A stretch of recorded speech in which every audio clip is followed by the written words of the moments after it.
জন্ম তো এরকম ভাইয়া রান্না বান্না করে খাওয়াই। আমরা জাস্ট একটু চেষ্টা করে তাদের মুখে হাসি ফোটানোর চেষ্টা করেছি।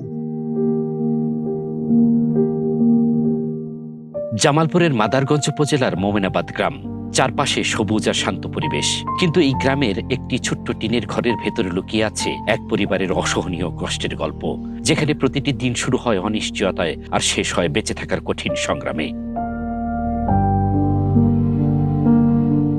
এই পরিবারের দুই সন্তান জন্ম থেকেই প্রতিবন্ধী, আর তাদের একমাত্র ভরসা অসুস্থ বৃদ্ধ বাবা। নেই উপার্জন, নেই স্বাভাবিক জীবন, তবুও থেমে নেই তাদের বেঁচে থাকার লড়াই। ৩০ বছর বয়সী মোহাম্মদ উজ্জ্বল, জন্মগতভাবে তার দুই পা বিকলাঙ্গ। স্বাভাবিকভাবে দাঁড়ানো বা হাঁটা তার জন্য অসম্ভব। হামাগুড়ি দিয়েই তাকে চলতে হয় ঘরের এক প্রান্ত থেকে অন্য প্রান্তে।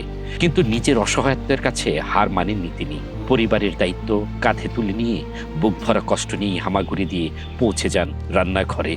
সেখানেই কোনোভাবে জ্বালান চোলা রান্না করেন পরিবারের জন্য এক মুঠো ভাত। খুব কষ্টে চলি, খুব অন্য করতে না খেয়ে থাকি, পারি না, চলতে পারি না, খাইতে পারি না। আমি কষ্ট করে রান দিতে খাই, যদি না খেয়ে থাকি।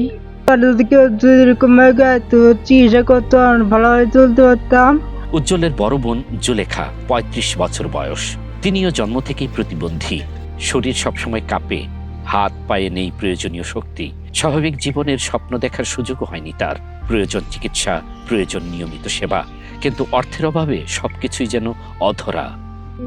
হাঁটতে পারি না, আমি চলতে পারি না, আমি কিছু করতে পারি না। ভাইয়া রান্না বান্না করে খাওয়াই।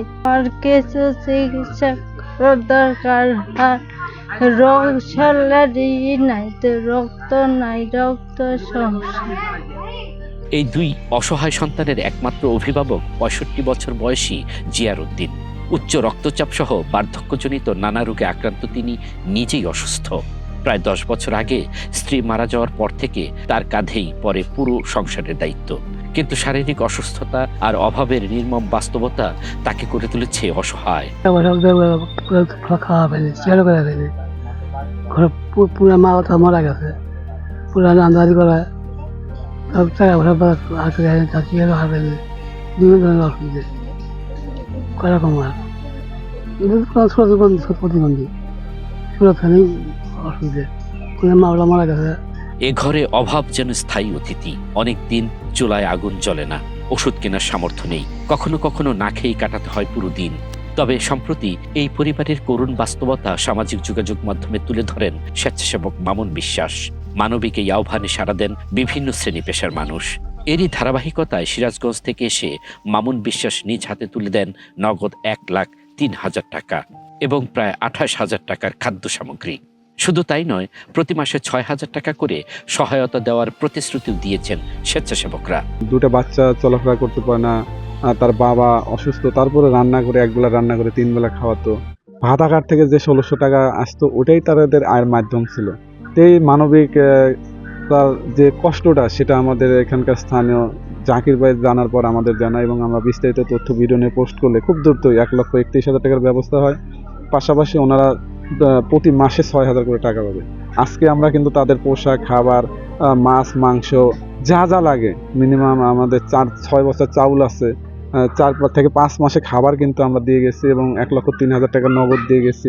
ঠিক কৃতজ্ঞতা দেশ এবং দেশের বাইরে সেই সকল মানুষদের যারা এই অসহায় প্রতিবন্ধী দুই ভাই বোনের পাশে দাঁড়িয়েছে। আমরা জাস্ট একটু চেষ্টা করে তাদের মুখে হাসি ফোটানোর চেষ্টা করেছি। স্থানীয়দের মতে এই পরিবারের প্রয়োজন দীর্ঘমেয়াদী চিকিৎসা ও স্থায়ী সহায়তা। সমাজের বিত্তবান মানুষ এবং সরকারের সহযোগিতা পেলে নতুন করে বাচ্চার স্বপ্ন দেখতে পারে এই পরিবার।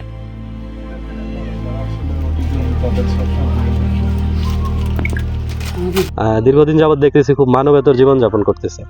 আর ঠিক মতো 3 বেলা খাবার নিশ্চয়তা নেই, চিকিৎসা তো পরের কথা, চিকিৎসাও তেমন হচ্ছে না। খোঁজ নিয়ে জানতে পারি যে এখানে প্রতিবন্ধী একটা পরিবার আছে। সেক্ষেত্রে আমি আসার পরে দেখতে পারি তারা রান্নাবাড়ি করতে পারে না। কোনো প্রতিবন্ধী না, তারা তো প্রতিবন্ধীর বাবা, রান্নাবাড়ি করবে কীভাবে?